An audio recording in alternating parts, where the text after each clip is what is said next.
Hi, everybody. We are now at the midpoint of our summer session on critical reasoning, and I decided to pull up a slide of the middle portion of our Moodle site to indicate where we are, and to point out some things that I've added for this week's material. In particular, these YouTube videos here. These are videos that are all about creationism and fallacies that are made by people who support creationism. Anyway, these videos are really entertaining and very useful to learn from when it comes to learning about some of the common ways in which we fall into the trap of faulty reasoning, which is the topic of today's of this week's discussion. What I'm going to do is go through our lecture notes as I've been doing for the past previous lectures, and I'm going to present the material in a slightly different way. What I'm going to do is first give you the illustration of the faulty reasoning, and then explain how the faulty reasoning is committed. In other words, I'm going to give you an example of faulty reasoning, and then go back to the example to explain why that reasoning is bad. You'll also notice that underneath the lecture notes is what's called the Book of Bad Arguments.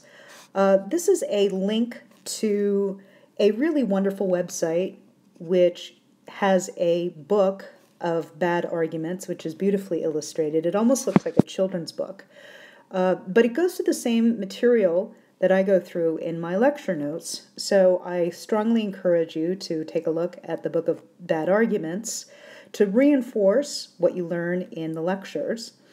Also, I encourage you to look at these video presentations, these YouTube videos of people making or committing these fallacies.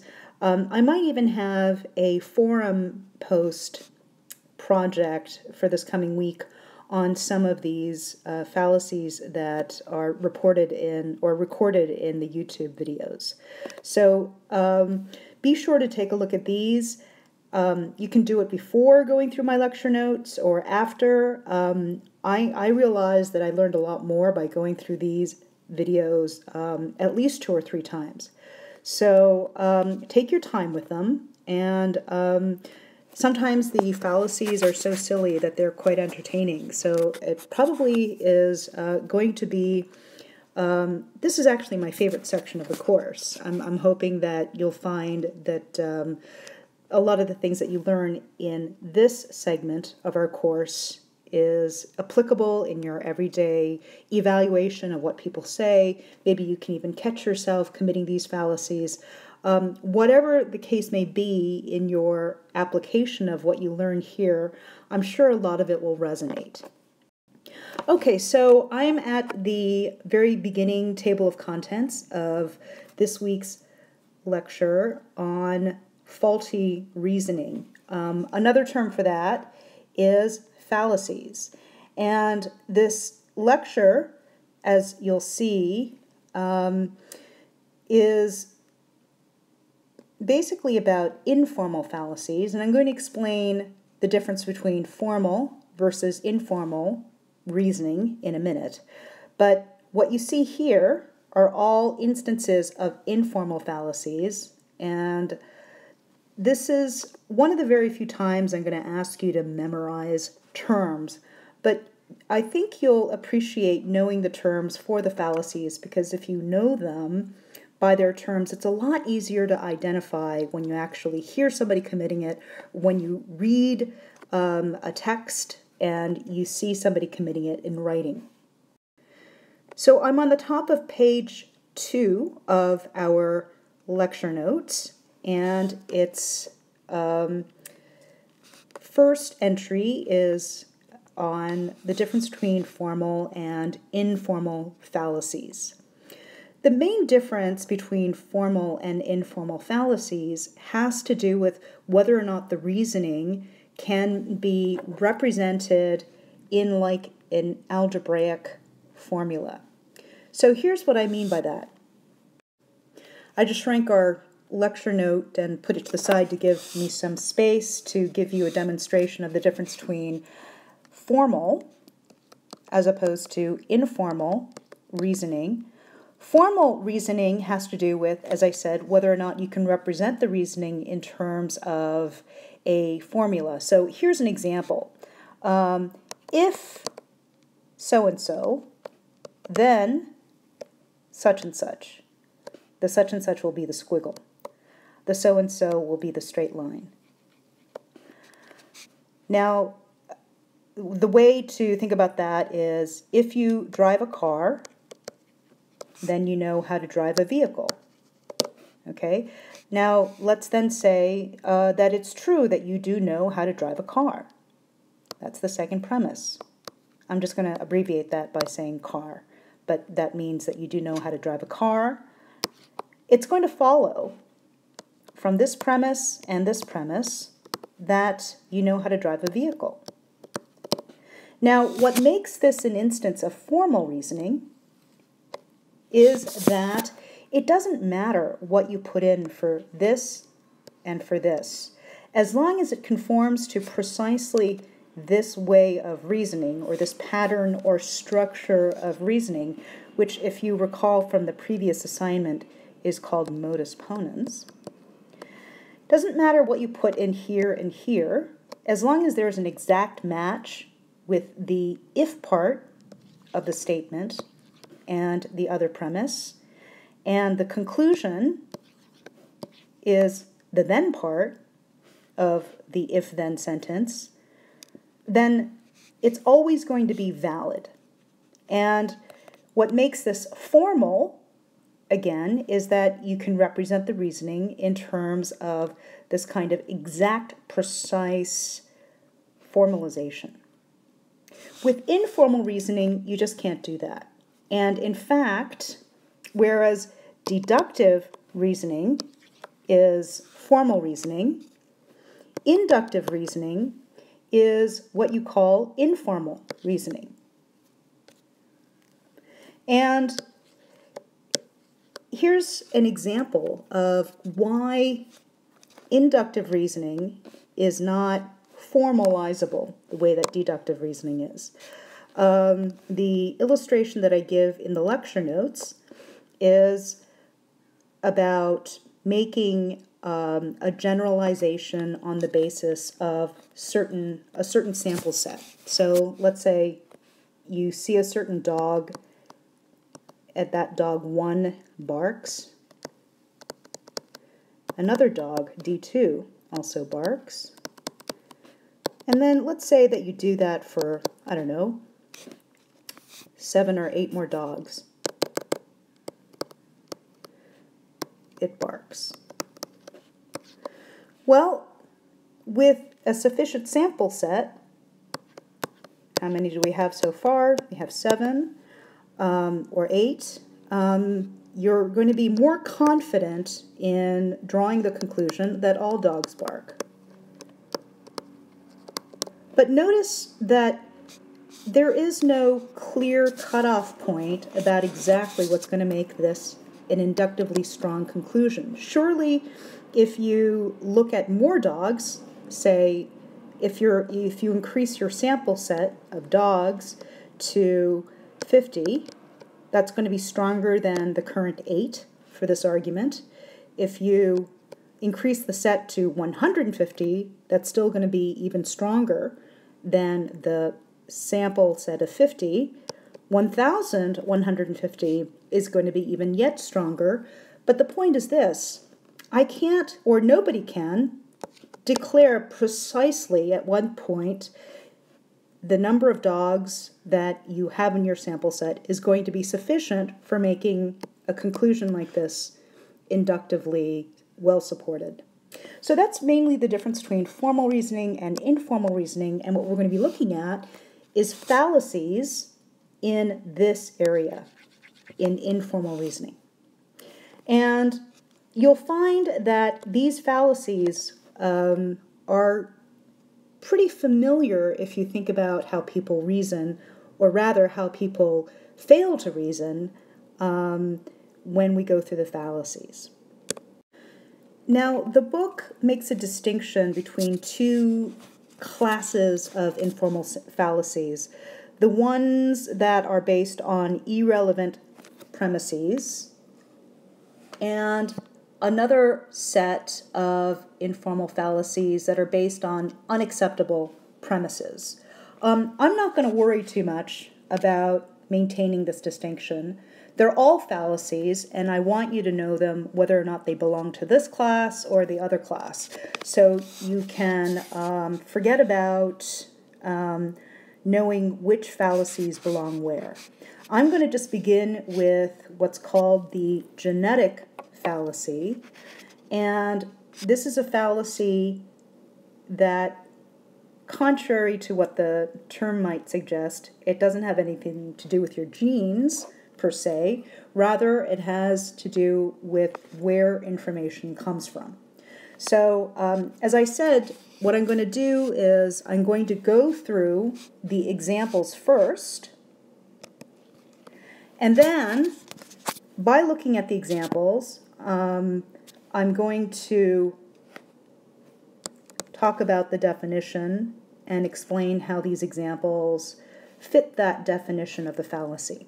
So, okay, let's start with this one.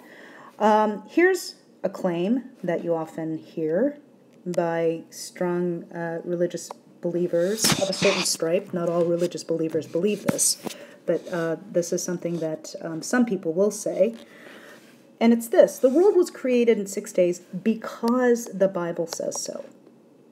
And the support for the claim that the world was created in 6 days is from the authority of the Bible. So let's look at another illustration. Gay marriage is illegal because the Pope disapproves of it. So the claim, gay marriage is illegal, or that gay marriage is bad, is supported by reference to what the Pope approves of. Okay, so I'm just going to look at these two examples and explain why reasoning like this is not a legitimate or a good way of reasoning. It's because the support for these claims goes to where that claim is supposed to be supported. And here, the support is supposed to be coming from, in other words, the source of it is supposed to be the Pope. The source of this claim is supposed to be the Bible. And generally what's going on with the genetic fallacy is that when something is claimed to be true or false solely because of its origin. The reason why this is a fallacy is because it doesn't defend a claim on the basis of its merit or on independent evidence. It defends the claim simply by citing the source that supports it or doesn't support it. And that's not a good way of gathering your evidence. Now, with every fallacy, informal fallacy that is, there is what's called a caveat. This is the Latin term for warning. And I put these in here. I don't think the textbook does this very well, but I put these in here to demonstrate that sometimes appealing to origin is a legitimate way of reasoning. In other words, it's not fallacious when you do that. So, for example, when you cite an expert in his or her area of expertise to demonstrate that a certain claim should be supported or is true, in a way, you are going to the origin, but it's not a fallacy in this case because we expect experts to know what the facts are. Whereas we can't necessarily say that the Bible or the Pope is always going to be the authority for scientific facts or for every kind of moral fact. And I know that that's controversial among religious believers, but when you reason, you want to make your claims as universally acceptable as possible, and these are not ways of doing that. So again, I go to the caveat here, which is that sometimes you can cite a source to support a claim. The difference between legitimately using an expert, sorry, that's a typo, an expert, and committing the genetic fallacy comes down to the way the source is used. When you commit the genetic fallacy, you simply assume that there's nothing more to backing up the conclusion or to backing up the claim than just citing the source. On the other hand, when you use experts, you admit that experts themselves may be wrong, and it's more of an attitude of openness when you appeal to an expert to support a claim, as opposed to merely saying that the source that you cite is going to end all discussion immediately. This gets to an important point about degrees of belief, which we discussed last week. As I said, one of the principles of good critical reasoning is that you proportion your belief according to the evidence, which is a fancy way of saying you believe as strongly as you have evidence to back it up. And depending on how much evidence there is, you believe something very strongly or kind of, not so strongly, or you just suspend your belief altogether because you really have no idea one way or the other. The point is that when we're talking about beliefs, we really have to understand that it comes in degrees of strength, that you really believe something strongly or not so strongly. It's almost impossible to believe everything that we have in our heads with absolute certainty. The responsible thing to do is to be as informed as possible and to use reliable experts in their field of expertise to help us get through technical things that we wouldn't know about. For example, I rely on my dentist to tell me how to take care of my teeth. I can't do all the dental research on my own to know exactly what to do and how to take care of certain kinds of problems, or whether, for example, my daughter needs braces or something like that. That's something that a dentist would know, and we appeal to experts to do that. The point is, you try to be as certain as possible, but you can't always reach absolute certainty, and that's okay. The point is that you're always striving to get greater clarity, get greater evidence for or against a belief. Okay, so I'm now on top of page 3 of our lecture notes, and on this page of our lecture notes, there are two fallacies, the fallacy of composition and the fallacy of division, and they're actually flip sides of the same coin. So the fallacy of composition, let me just give you an example, and you can see why there's something questionable about this way of reasoning. So let's just go with this first example. The reasoning goes like this. The molecules in the ocean are smaller than a pin. So the whole ocean is smaller than a pin. Basically, you're saying that what is true of a part of an entire whole also applies to the whole. And even though molecules, individual water molecules, are really small, they're smaller than a pin, surely it doesn't follow that an entire ocean, which is basically a huge set of molecules of water, that the whole thing, that the ocean is smaller than a pin. I'm going to go now to the fallacy of division to compare it with the fallacy of composition to show you that they're really flip sides of the same coin. In this example, when I say the cake that Jack baked is very sweet, so each ingredient in Jack's cake must also be sweet. That's not necessarily true, and if you've done any baking, I don't do much baking, but if you have done much baking, you'll know that flour just by itself isn't sweet at all.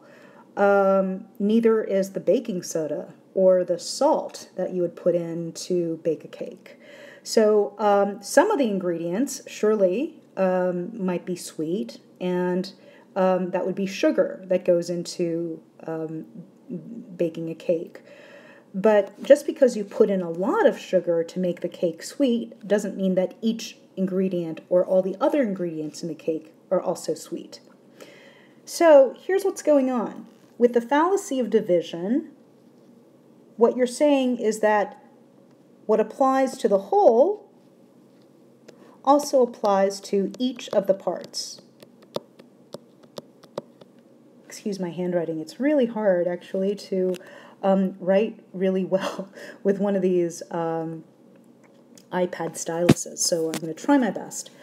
On the other hand, the fallacy of composition is making a mistake in the opposite direction. It starts off with a claim about one of the parts, and then it makes an inference, an erroneous or faulty inference, that the whole also has that feature. I'm just going to pause right here to review something from the assignment from last week. The question was about whether it's ever appropriate to say that an entire argument, where an argument is premises and a conclusion, sometimes it's 3 or 4 premises, sometimes it's just one premise. I'm just going to go with this very generic representation of an argument, that whole thing, the premises leading to the conclusion. And I'm not going to worry about whether it's an inductive or deductive argument, because this point applies to both kinds of arguments. The question was whether or not it's ever appropriate to say that this whole thing is true or false. And the answer is, it's not. Truth and falsity are properties of parts of arguments, which are the individual statements, the premises and the conclusion. But these apply only to the individual statements that make up an argument. They don't apply to the argument as a whole. And if you were to do that, if you were to say that an argument is true, you would be committing the fallacy of composition. So saying that an argument is true commits the fallacy of composition. On the other hand, if you were to say that this is valid, or that this is valid, or I don't know, if you were to say that this premise is sound, you would be making the opposite kind of fallacy. You would be committing the fallacy of division. That's because soundness and validity are really properties of the whole thing. They're not properties of the parts. So I'm going to very quickly go over the definition of the fallacy of composition. The definition of this fallacy is that when you erroneously assume that just because the parts of something have a certain feature, that the whole thing also has that feature. That's not always true. Now let's go down to the fallacy of division. As I said, that's the flip side of the fallacy of composition. The definition of that is where you assume that just because a thing, a whole, has a certain feature, that the parts that make up the whole also have that very same feature. And I demonstrated these fallacies when we incorrectly use the term true or false when describing an entire argument, or when we use the words like cogent or valid when we're talking about the individual premises or conclusion that make up an argument. Now, as I said before, every fallacy, it's really a way, fallacies are mistakes in reasoning given the way in which you're mistakenly reasoning. And because it's informal reasoning, there are no hard and fast rules. It's not like modus ponens where you can fill in whatever follows the if part and whatever follows the then part, where you're going to get that valid result no matter what. With informal reasoning, you're always going to have exceptions or caveats, which, as I said before, is Latin for warning, and I basically put this in here. I'm saying, hey, this is a warning. I don't want you to think that this is always going to be a fallacious way of reasoning, or that the fallacy of composition is always a fallacious way of reasoning. Sometimes it is totally legitimate to say that something that is a feature of a part is also equally a feature of the whole. For example, if you're talking about a complex machine, if a part inside of that complex machine is broken, it's going to be quite likely that the whole machine is not going to work well, that it's broken too. So in that case, going from part to whole makes sense. Likewise, sometimes it makes total sense to go from whole to part. So for example, if an entire chorus of singers is singing perfectly harmoniously with each other, then it's reasonable to say that each singer is singing in tune with the other singers. So to say that the whole sounds musical, you can infer that each musician is also musical. So I'm now on top of page 4 of our lecture notes, and on this page we have the fallacies of appeal to the person and equivocation. I would say that of all the fallacies that you hear on a more regular basis, appeal to the person is among the most common. The Latin term for it is ad hominem, and I'm not going to ask you to distinguish between abusive and circumstantial and regular ad hominem. They all share a common feature, and I'm not going to be too picky about you're making sub-distinctions within the ad hominem fallacy. But basically, an argument commits this fallacy when you discredit a claim by discrediting the author. So in a way, this is a little bit like the genetic fallacy, because you are going to a certain source, saying that the source should be believed or not believed, and that's the reason why you are discrediting the claim. And the reason why that's fallacious is because you're not evaluating the claim on its own merits, but you are making the claim less credible, according to you, by citing where that claim comes from. So, for example, let's just take a look at this example here. Suppose somebody says, Congressman X says that we have to increase state taxes to fund public education. But this is preposterous. Of course, Congressman X would say that because he has 6 children who are all in public schools. The way that this commits the fallacy is by saying that this proposal to increase state taxes to fund public education is a bad proposal because Congressman X has something to gain by instituting this policy. Maybe he does have something to gain, but for all that, it doesn't mean that this is a bad policy. It could actually be a very good policy because many people might be able to benefit from it. And we see a lot of instances of this fallacy. Let me just give you another one. Let's say these are 2 individuals who are arguing. A says, don't smoke. you shouldn't smoke because it's unhealthy. And then B says, well, why should I stop? Because, hey, you also smoke. Well, even though A might also be a smoker, A's advice to B might be a very good piece of advice. In fact, whether or not A is a smoker doesn't have anything to do with the fact that smoking is harmful. So just because a smoker says that smoking is harmful doesn't make the message any less true. And the one who's committing the fallacy in this little discussion is B. B is the one who is saying, hey, why should I take that seriously? You're being a hypocrite.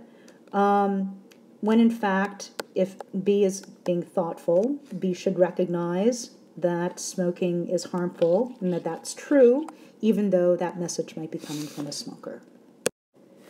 Okay, so here's an exception. Again, sometimes, as I said, there's going to be exceptions to the way that the reasoning is conducted that seems fallacious in one context, but then in another context it's perfectly fine.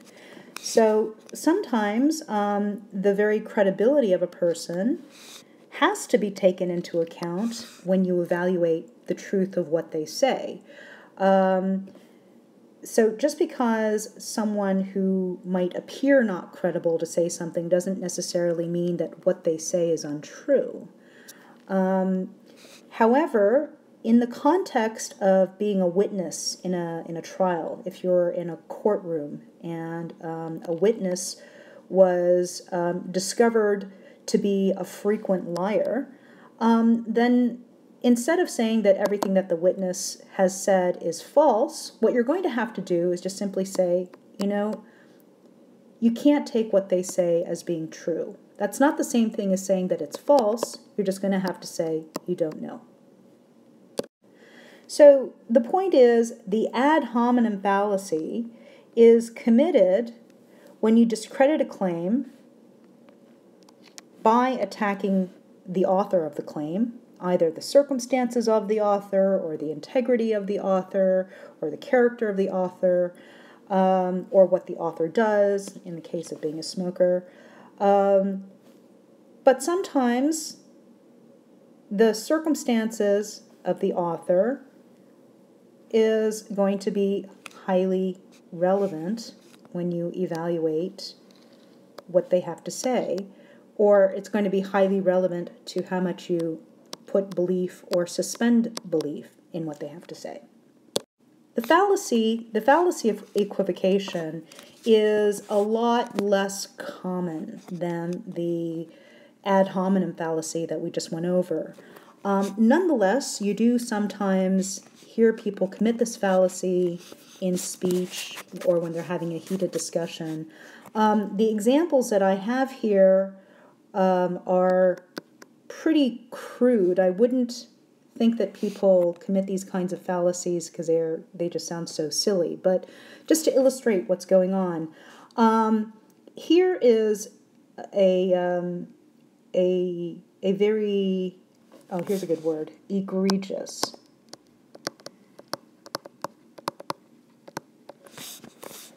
Meaning outrageous illustration of the fallacy of equivocation.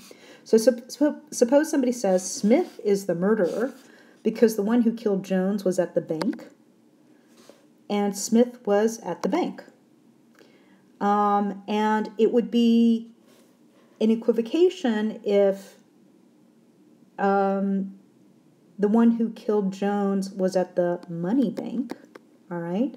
But it turns out that Smith was at the riverbank. I'm just going to draw those squiggle lines to indicate that we're talking about a river here.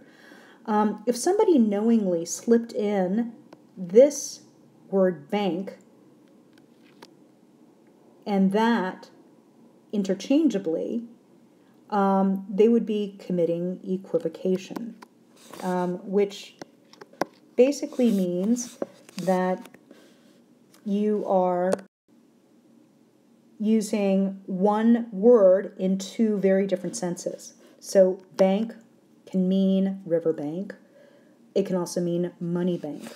And if you use these words in two different senses and try to get away with the two different senses, but try to pass it off as one word with one sense, you're committing the fallacy of equivocation. I think this is a more subtle example of the fallacy, but it's still a fallacy nonetheless. Here, somebody might say, only God can perform miracles, and the key term here is miracles. And they go on to say, these miracles can be seen in the smile of a child. So simply by seeing happy children, we know that God exists. The reason why this is an equivocation is because the term miracle, in the sense that is supposed to prove God's existence, is a sense where some event occurs that goes against the laws of nature, like Moses and the burning bush, or Jesus turning wine out of water, or walking on water, things like that. These things are events that go against the laws of nature. The smile of a child is certainly a lovely thing. It's certainly a beautiful thing, but it doesn't go against the laws of nature, so it's not using the term miracle in the relevant sense. Okay, so I'm now on top of page 5. On this page, we cover two new informal fallacies, namely the appeal to popularity and the appeal to ignorance. And once these fallacies are explained to you, I think you'll find that these fallacies are far more common than you might have expected. And one of the more gratifying things about taking a critical reasoning course is when somebody commits the fallacy, you recognize it. And I mean, this isn't to say that you're going to always go up to the person and point it out. That might make you kind of an annoying person to be with. But at least in your own mind, you're going to know that an error has been made and that what that person has to say can't be taken as seriously because they've made an error in their reasoning. So, with that said, let's get on to the fallacy of appeal to popularity, which we see in a number of different forms. This is also a version of what's called the appeal to tradition, and that's the appeal to tradition. And you'll see why the appeal to popularity and the appeal to tradition have some parallels. But let me just start with an example and show you what somebody sounds like who commits this fallacy. So here's example number 1. Many people believe that there is a higher power. So surely there has to exist some divine being, which we call God. What's going on here is this person is trying to establish that there exists a God on the basis of the fact that many people believe it. Here's another example. If we want better public schools, we need to raise taxes. But this is a bad policy because everyone will hate paying higher taxes. In this case, the proposal that we raise taxes is being argued against because of the unpopularity of paying higher taxes by the taxpayers. But the reason why this is a fallacy is because just because a majority of the people might believe this doesn't mean that this policy is bad. On the other hand, just because a lot of people believe that there is a God doesn't mean that a lot of people believing it makes this claim true. So here's the definition. An argument commits the fallacy of appeal to popularity when it argues that a claim must be true because a lot of people endorse it, or that it's false because a lot of people reject it. And it fits in with the appeal to tradition because a lot of things are justified by how things have been done traditionally. So you might say, well, religious belief has to be correct in some form or another because it's always been a part of human tradition. Well, religious belief might be a part of human tradition, but just because it's a part of human tradition doesn't necessarily make it the case that religious belief about things makes those beliefs true. So, in short, just because some belief is popular doesn't make that belief true.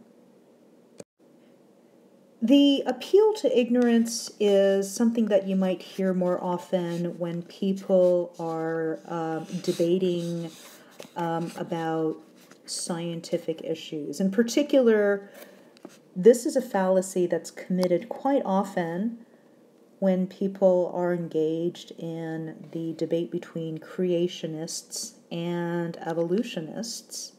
So let's just take a look at this example. The person committing the fallacy says this: there's no concrete evidence that life evolved from inanimate matter. And on the basis of this, the person then concludes, so that must mean that God created living things. Basically, the ignorance comes in saying that there's no evidence that life evolved from inanimate matter. And because there's no evidence, in other words, because we are ignorant about this, basically anything follows on account of our ignorance. And surely that's not a legitimate way of thinking. Here's I'm going to use the same word again, egregious example of the appeal to ignorance. Egregious meaning outrageous or extreme. So here's a really silly example of appeal to ignorance. I don't think anyone would be this ignorant in actually giving an argument of this kind, but it gets the point across. So here's how this fallacy is committed in this particular instance. The person says, there's no evidence that unicorns don't exist. So there should be unicorns. It's, just that you haven't seen it, but the evidence doesn't prove that they don't exist. Again, this argument is really, really fishy. And here's what's going on in the appeal to ignorance. An argument commits the fallacy of the appeal to ignorance when it argues for a claim by the very lack of evidence. Basically, here's what's going on. If you have no evidence, you really should be in no position to conclude one thing or another. In other words, if you have no evidence, your belief about the thing that's being discussed should really be a big question mark. You shouldn't then be able to argue that something is the case or something is not the case on the basis of the lack of evidence. Now I'm going to get to the exception again.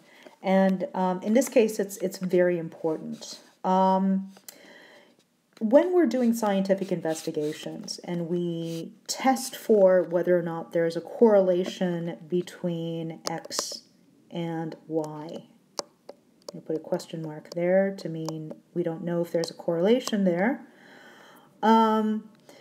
When there is no evidence of this leading to that, then that does actually give us good reason to reject the claim that there is a connection. So, for example, for some time when the HIV virus came on the scene and few people understood how the virus worked, there was a lot of paranoia about whether or not you could get HIV from somebody just by shaking their hand.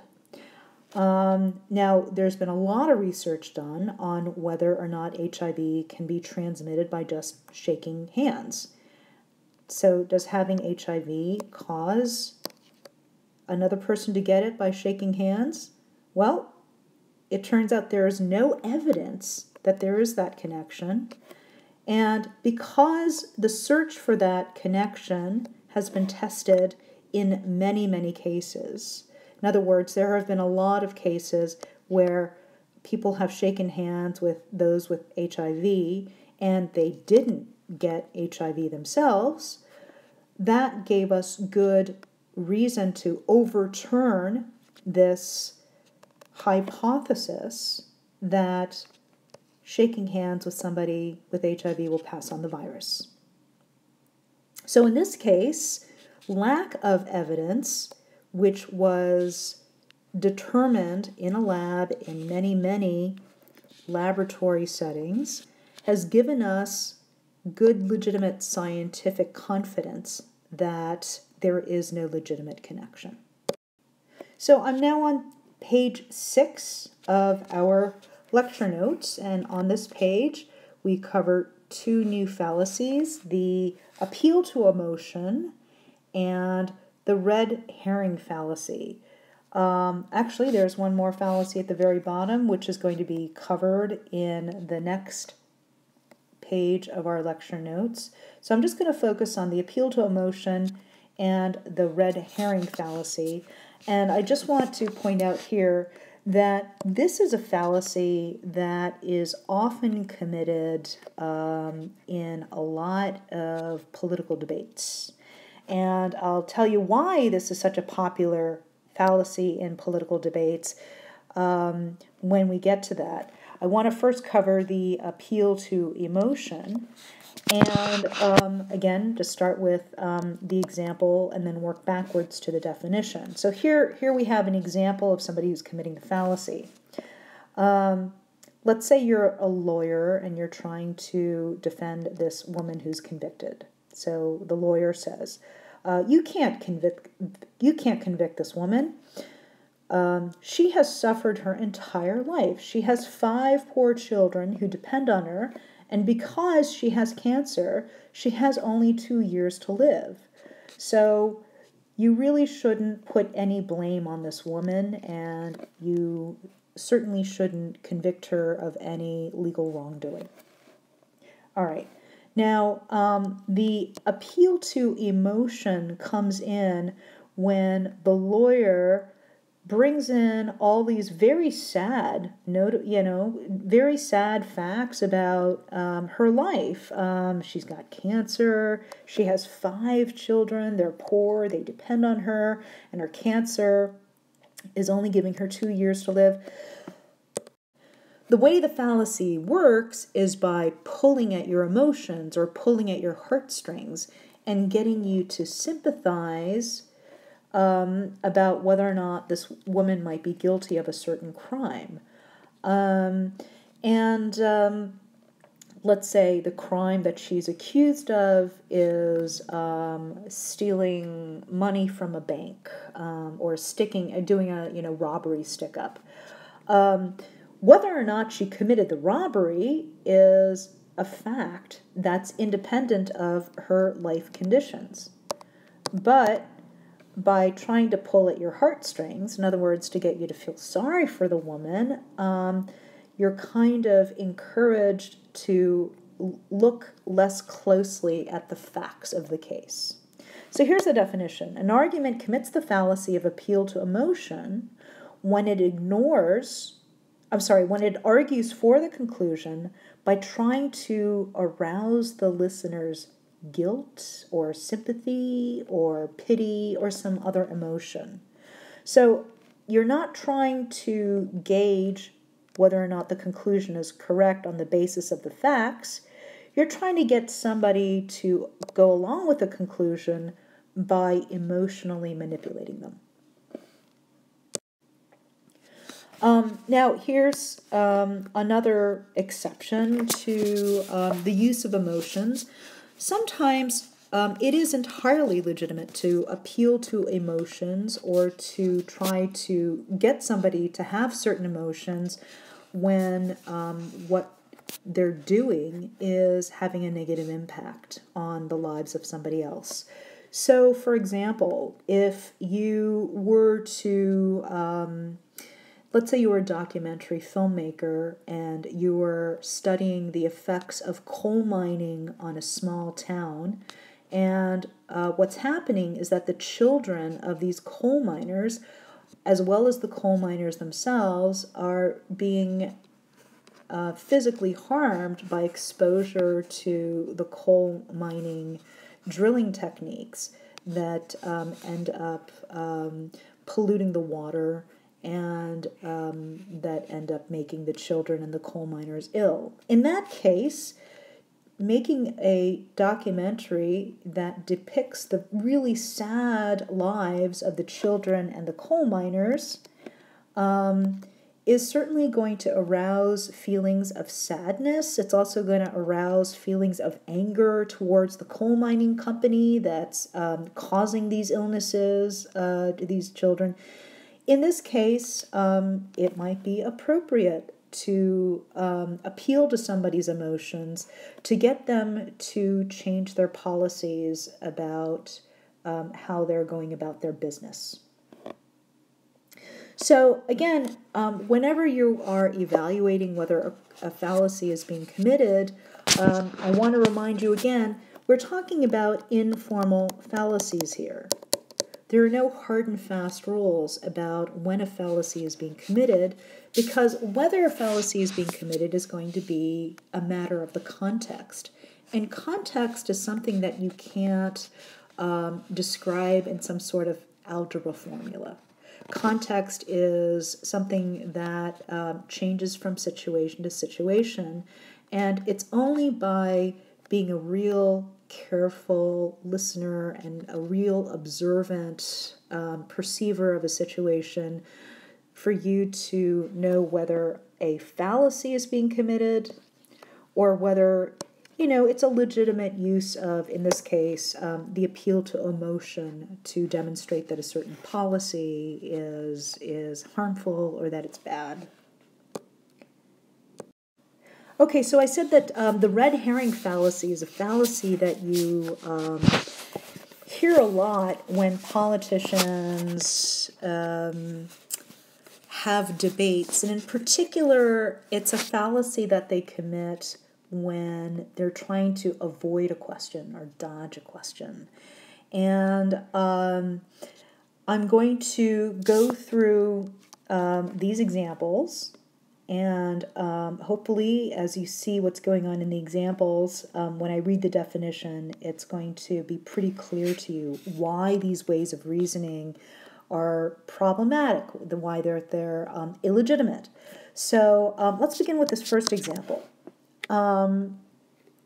Here's somebody who is defending spraying produce with carcinogenic pesticides. Carcinogenic means that they cause cancer.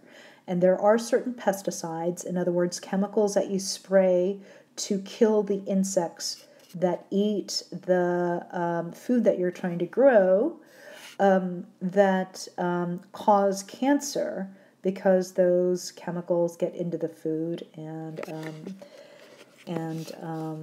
have negative health consequences for the consumers in the long run. So here's somebody who says, yes, we do spray our produce with carcinogenic pesticides, but that shouldn't stop people from buying our produce. A healthy diet needs lots of fruits and vegetables. Studies constantly show how a healthy diet is essential to a healthy body, and we need to include more fruits and vegetables into our diets. So people should buy our produce. And that's how this person ends the discussion of how their carcinogenic pesticides are affecting the quality of their produce. I mean, the question is whether or not they're engaging in a harmful process. But notice how the speaker is instead of answering this difficult question, hey, are you spraying your crops with dangerous chemicals? They're totally changing the topic, and the change of topic happens right here. They're changing the topic by saying, well, we grow food, and food is necessary for good health, and they kind of go off on this tangent without addressing this critical question of whether they're essentially poisoning the food. So that's an example of a red herring fallacy. And by the way, I'll explain where this term red herring comes from in a minute. But let's get on to this example. Here's a politician who is accused of having an adulterous affair. In other words, he or she is cheating on their spouse, which is, of course, scandalous in the world of politics. So let's say this person is being accused, and they're forced to address rumors of an affair. So this person says, "Did I have an adulterous affair?" And he goes on, "I worked day and night to raise money for the children's hospital, the hospital that the poor children of our community have been waiting for. I've been putting more hours than any of my predecessors in raising money for this much-needed hospital." You might notice, again, how this is dodging the question. What this person is doing is avoiding this question, did you have an adulterous affair, by changing the subject and talking about all the good things they've been doing to build this hospital for the needy. Now, this person might have been doing all these things, but that's not relevant to whether the facts obtain in confirming or disconfirming having an adulterous affair. So what you'll see in a lot of political debates is politicians are asked very specific questions about their policies. And what they'll often do, if you pay very close attention, is they won't answer those hard questions about the policies that they should have planned out. Rather, they start rambling on about some other topic that has nothing to do with the original question. And it's probably because the politicians don't really have any bright ideas for what a better policy would look like. But this is a way of covering yourself when you don't know how to answer a question. As for why it's called a red herring, this goes back to, this is a very old-fashioned term, and it doesn't apply to our lifestyles as we live them today. But it comes from the culture of the British aristocracy and their game of hunting for foxes. The very wealthy British aristocrats would have fun by hunting down foxes, and they would use their hounds, their dogs, to sniff out the trail of the foxes so that the hunters who are on their horses could go to where the foxes are hiding out.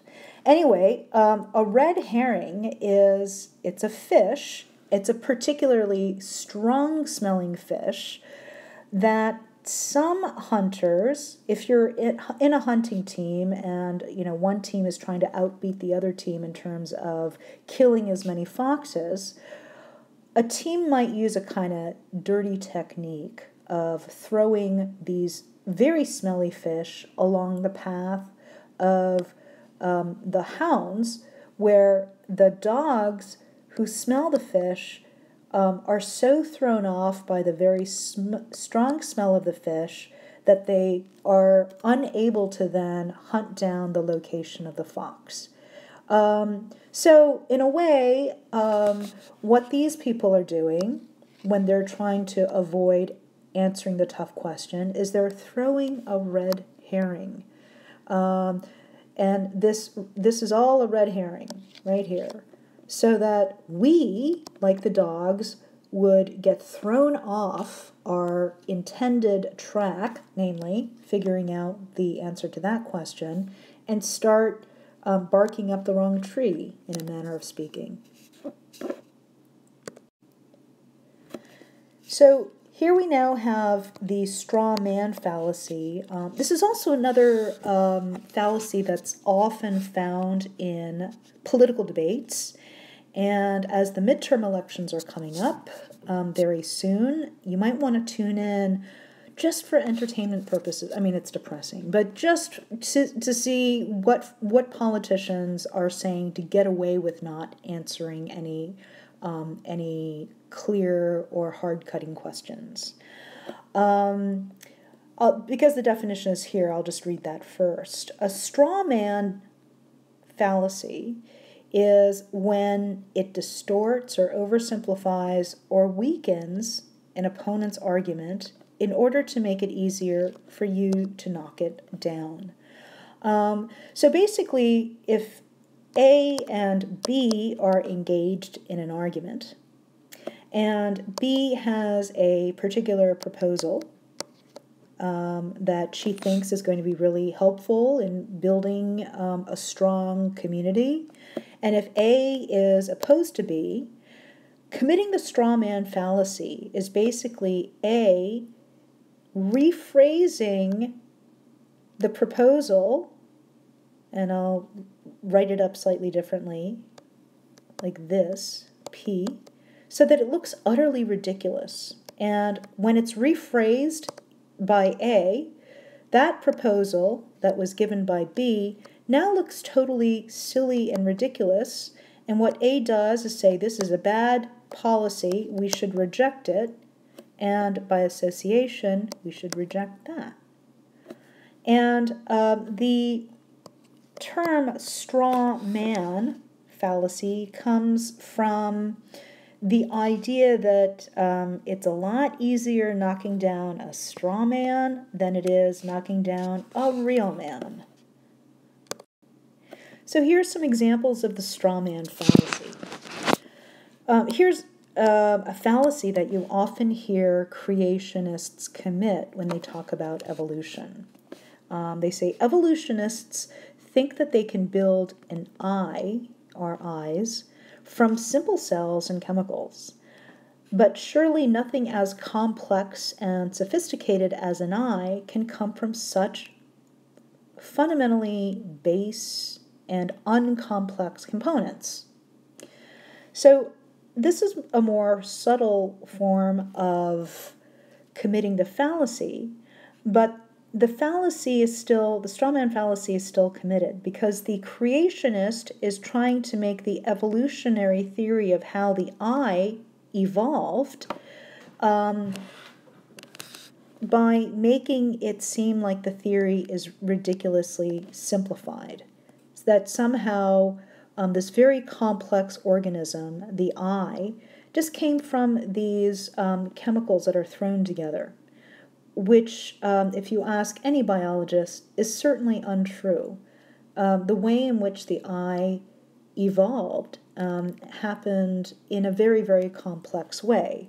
The creationist is committing the straw man fallacy by making the evolutionary account of the evolution of an eye overly simple so that it seems easy to knock down.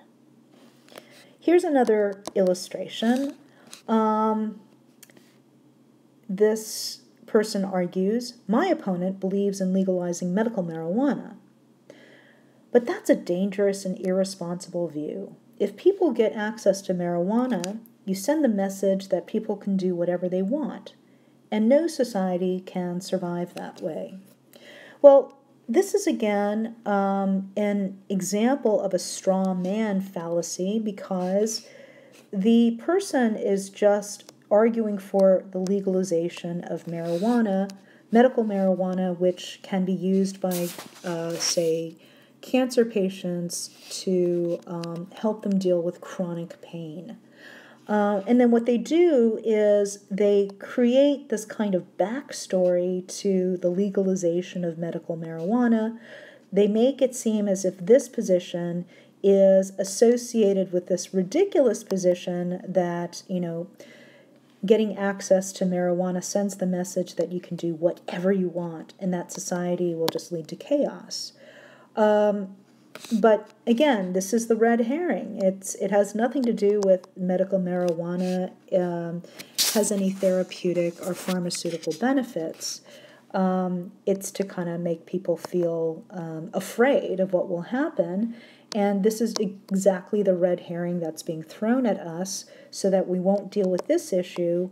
We're more like caught up in this issue, kind of like the dogs get caught up in the smell of the very fishy herring.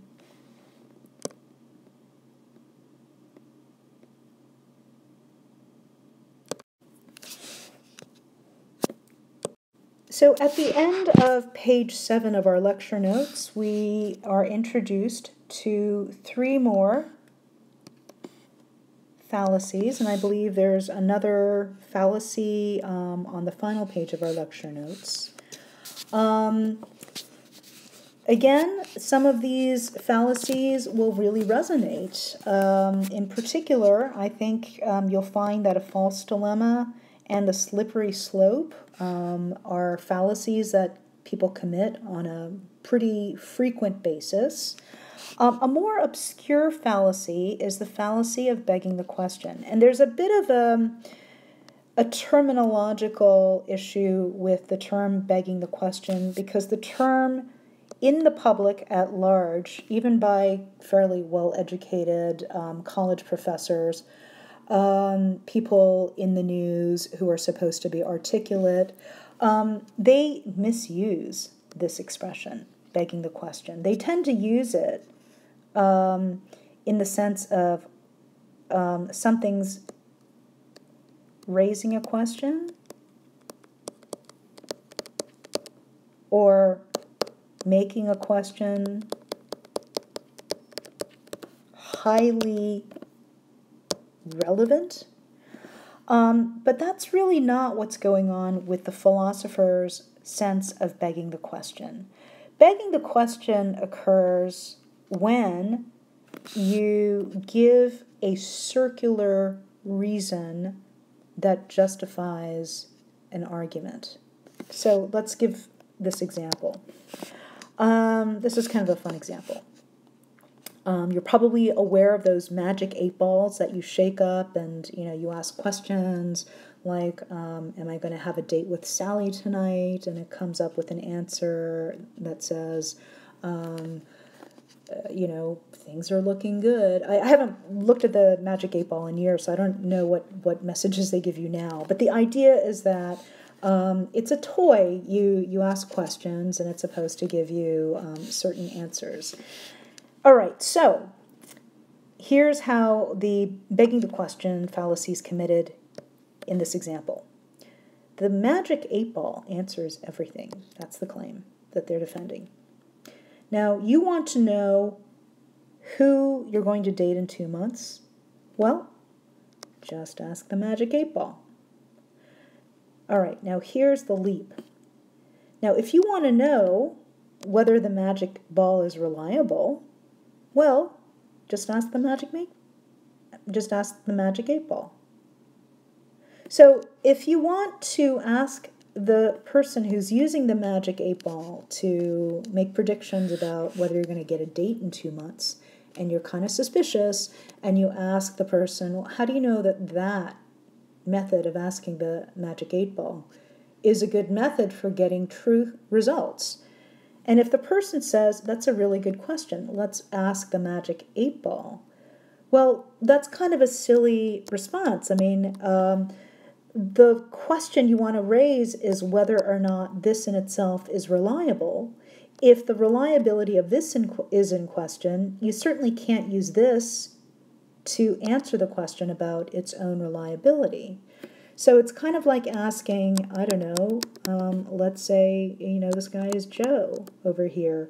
Maybe Joe has a reputation for being a frequent liar.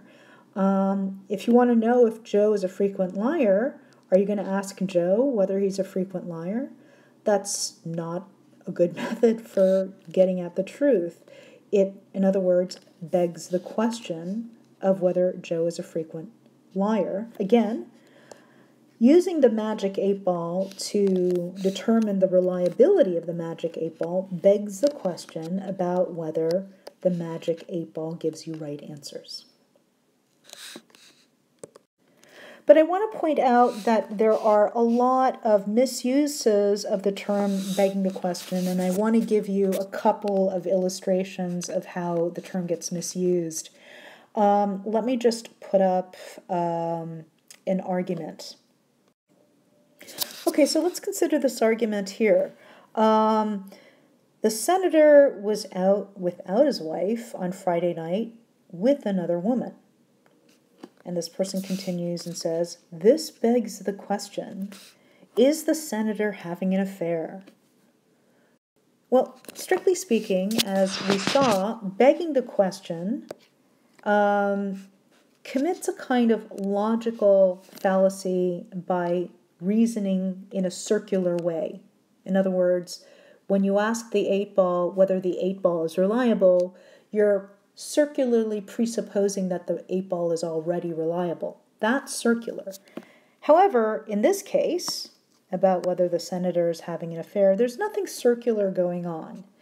And that's what begging the question is about. It's about whether there is circularity in your reasoning. Here, that might be a very interesting question. It raises a relevant question for sure, but there's no circular reasoning that's going on. So this is not a case of begging the question, and you really need to keep your guard up for whether the term is being used correctly. I would say about 90% of the public misuse the term. So I guess that's one of the benefits of taking a critical reasoning course. You learn how to use words correctly. While we're on that subject, and I didn't make this clear in my previous lecture notes, the term deduction and induction also get used incorrectly by the public at large, and even professors I've encountered who should know better, they even mix up deductive and inductive reasoning. It doesn't help also that the deductive and inductive reasoning distinction often gets used, or misused rather, in the media, even really smart people like Sherlock Holmes. He's a fictional guy, but he's supposed to be really smart. He uses the word deduction, or, hey, I deduced this.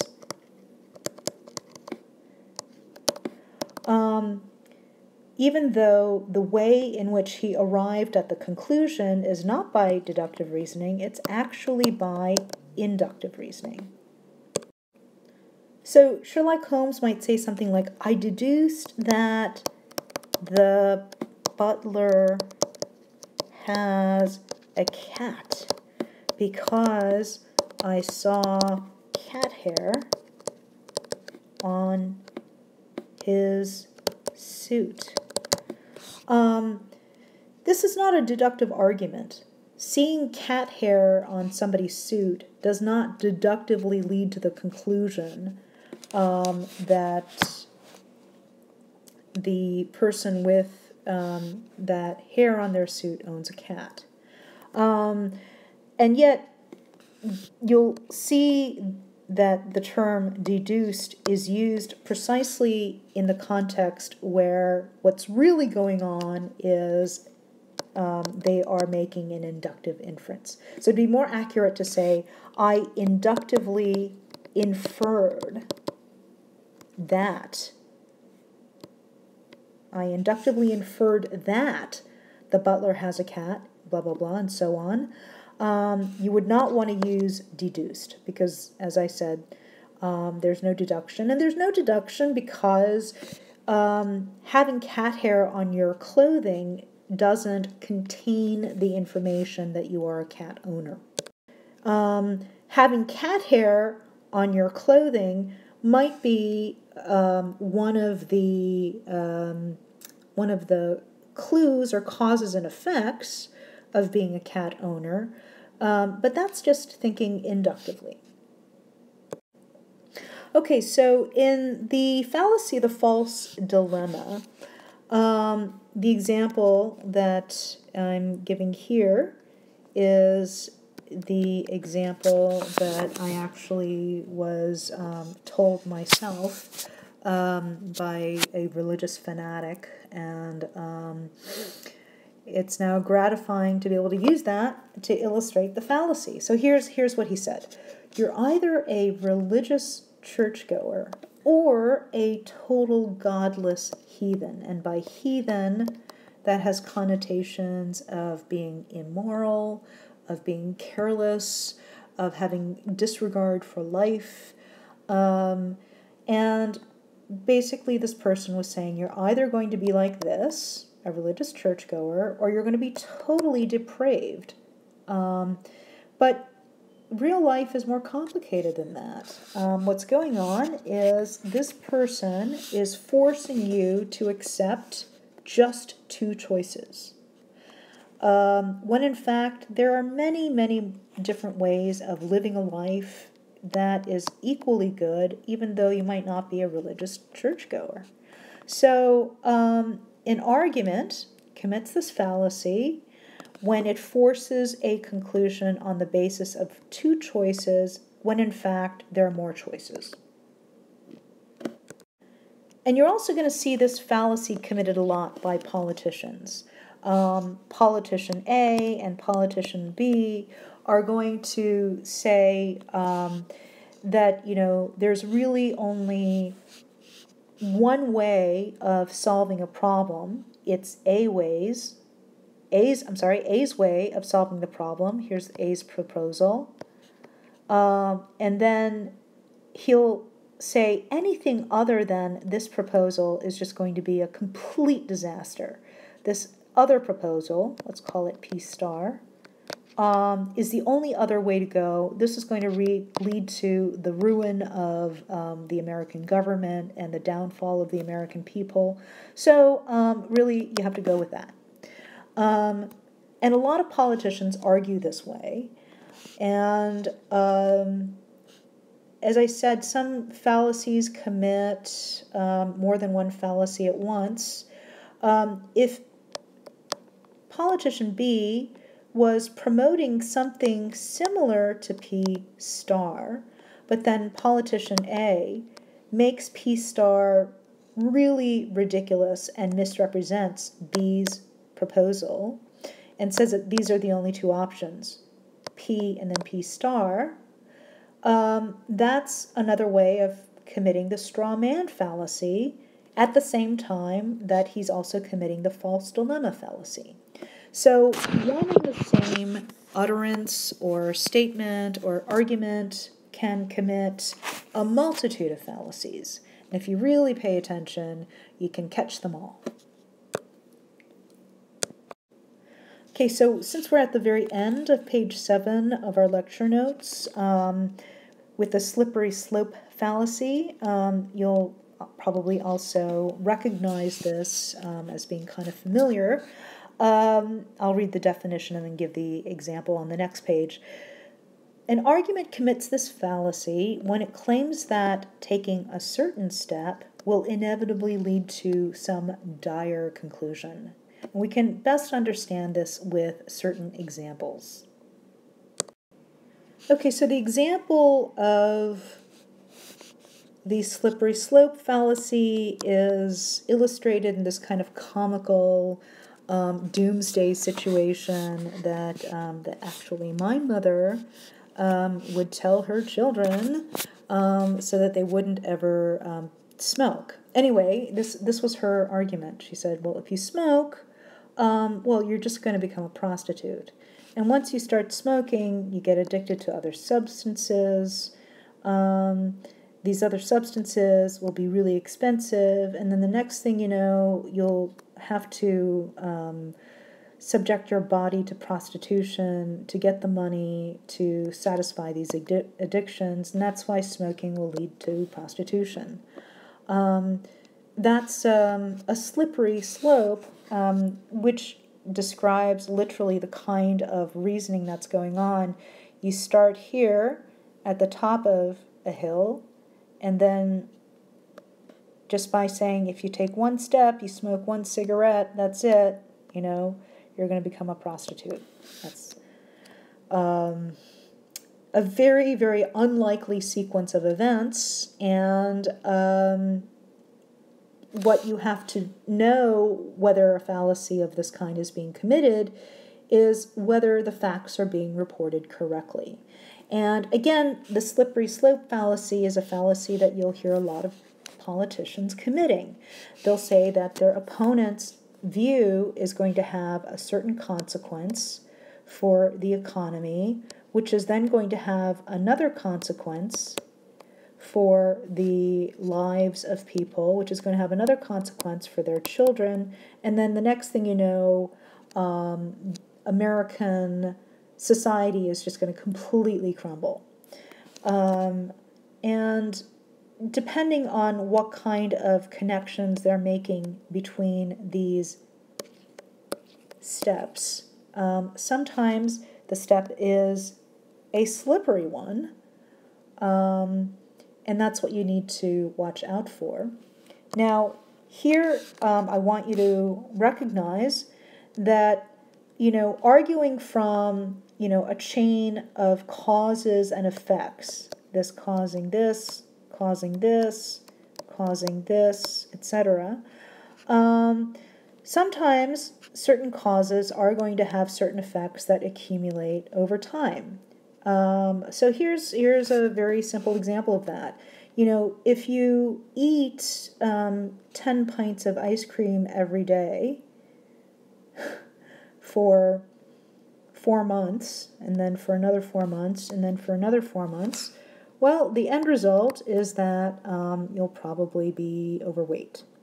So, depending on what the causes are and what the events are, sometimes science bears out the consequence that you say you should avoid. But at other times, it's not going to be in the dire way that, for example, this example depicts how things are going to turn out. Okay, hasty generalization is another very common fallacy. It's a fallacy where you jump to a conclusion based upon a very small body of evidence. So, for example, here's somebody who says, I visited New York for a few hours and people were so rude. And then they conclude that all New Yorkers are rude on the basis of this one person's visit to New York for just a few hours. So the term hasty means that too quick generalization. In other words, you're coming up with a generalization about all New Yorkers based on an experience that happened too quickly or on a sample size really that is just much too small. And actually, hasty generalization can have very negative effects on our society. It's easy to form stereotypes on the basis of a very small sample of things that you witness, and a lot of bad stereotyping can happen because you are committing the fallacy of hasty generalization. Now, a faulty analogy is kind of one of those fallacies that's quite subtle, and it's where I'm going to define it first. It's where you draw an analogy between two things that really are not very similar, and then draw an inappropriate conclusion on the basis of that improper similarity. So this is a philosophical example, and I'll try to come up with one that's less obscure. But according to this illustration of faulty analogy, the fallacy goes like this. Every well-designed artifact, like a watch, has a designer. Well, if you look around the world, especially with animals that seem to be so well adapted to their environments, and with organs inside animals that seem to perform a very specific function very well, you seem to notice some instances of good design. And so you say that the world has a designer. It's a typo. Well, there's a very big difference between a watch and the world. And just because a watch has a designer doesn't necessarily mean that the world has a designer. And we can't make that conclusion because the similarity between these two things isn't sufficiently similar. We went over this approach to an argument for God's existence in one of the previous forum posts, and some of our classmates made this excellent observation that this argument actually doesn't go through. And the term that they might have wanted to use is that the argument commits the fallacy of a faulty analogy. So here's some advice I'd like to give you on how you can reinforce your understanding of these fallacies, which I went through fairly quickly, and I know it's a lot of new terms to absorb at once. I think you'll really do yourself a good service by checking out the YouTube video of fallacies. It's only about 7 minutes long. It's really entertaining. It takes video clips from commercials, from political ads, from popular culture, and it demonstrates the very fallacy that they explain. And I think they explain it in a very accurate way, otherwise I wouldn't post it for our Moodle site. There's a much longer and a more detailed YouTube collection of videos of fallacies. There are actually 3 of them. Each of them is about 7 minutes. And they are videos of how creationists in particular commit the very fallacies that are covered here and in my lecture notes. Just to be clear, a creationist denies the Darwinian theory of evolution because they think that the theory of evolution undermines the existence of a traditional God. And so because they think that evolution is a threat to their religious beliefs, which they invoke the Bible to support, they try to poke holes in the theory of evolution. Now, here's something that I want to be clear about. The theory of evolution is, as any other scientific theory, it's open to revision. So, for example, Newton's theory of gravity actually turned out to be incorrect when Einstein came along and said that gravity doesn't work the way that Newton said it does. And for all we know, Einstein could be wrong because some other physicist in the future could come up with another theory of gravity that's more accurate than the one that Einstein came up with. Nonetheless, Einstein's theory of gravity is very well confirmed. A lot of physicists operate with it in order to make predictions about how physical things are going to change and how bodies are going to travel. So the Einsteinian theory is the one that educated scientists would rely upon in order to proceed and make progress in physics. That's exactly the same situation that we have with the theory of evolution. And in fact, in terms of amount of evidence that we have, there's probably more studies that confirm the basic ideas behind evolution than there are behind Einstein's general and special relativity. Now, here's something else that I want all of us to appreciate. The theory of evolution does not deny that God exists. The theory of evolution denies that the creationist view about how the world came into being is evidence for God's existence. So creationists will say, if you read the Bible carefully, the world came into being in 6 days. The earth is really no more than 6,000 years old or something like that. And they'll say a lot of things that can be tested with our current scientific instruments. And it turns out that much of what they say is simply inaccurate. But there are plenty of scientists who believe in the theory of evolution and who also have a deep faith in God. They just don't look to the Bible to get their scientific information. They use their observation in order to go ahead and do their biology, and they reserve their faith to keep their commitment to God. So there's really no conflict here between evolution and the view that God exists. Creationists, I guess this is an instance of a straw man fallacy. Creationists try to depict evolution as an anti-God, atheist promoting theory. But actually there's nothing within evolution that says that God does not exist.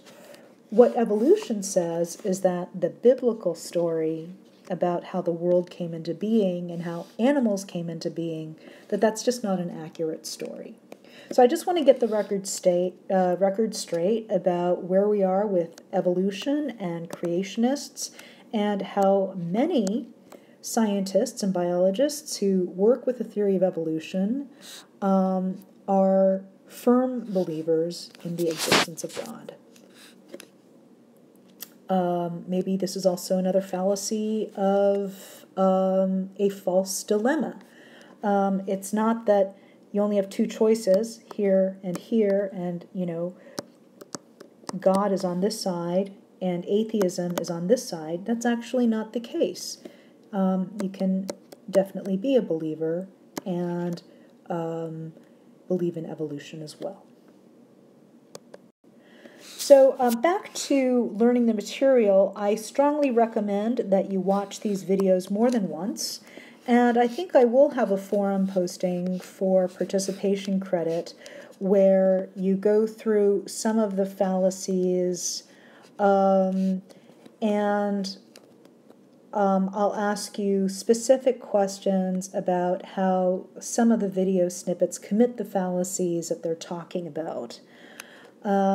In order to do that forum post successfully, it's probably best to start taking notes as you watch the YouTube video so you can keep track of what fallacies they are defining and then how the video clip that they use to illustrate the fallacy actually commits the fallacy. So you'll want to be taking notes as you watch the YouTube videos to maximize the number of points that you would get on the forum posting participation credit.